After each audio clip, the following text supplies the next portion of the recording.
Next up in chapter 7, he's talking about the similarities between a near-death experience and an OBE. The similarities between the near-death experience and the OBE give some credence to the view that the out-of-body state is related to death. The initial stages of the experience are remarkably similar, both often involving a sensation of leaving the body and subsequently being located elsewhere.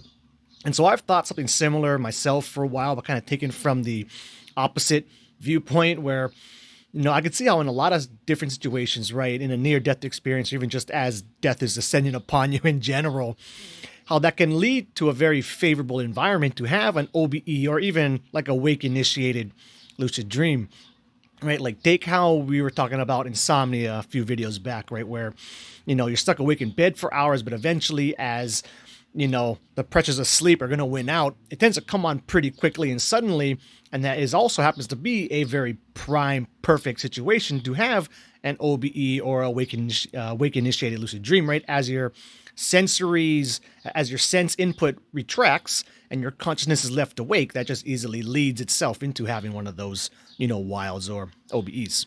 Anyway, we'll continue. In fact, some have suggested that the OBE may very well be responsible for the human concept of an immortal soul.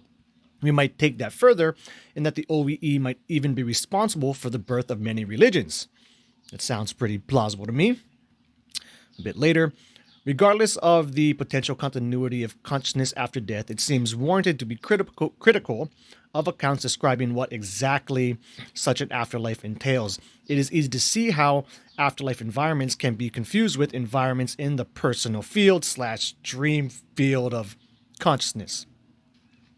Then a bit later, subjective and psychological influences clearly play a role. During both OBEs and near-death experiences, for example, perceptions vary in accordance with the individual's religious beliefs and psychological makeup, which is something I had thought of for a while and basically sums up what I was saying earlier.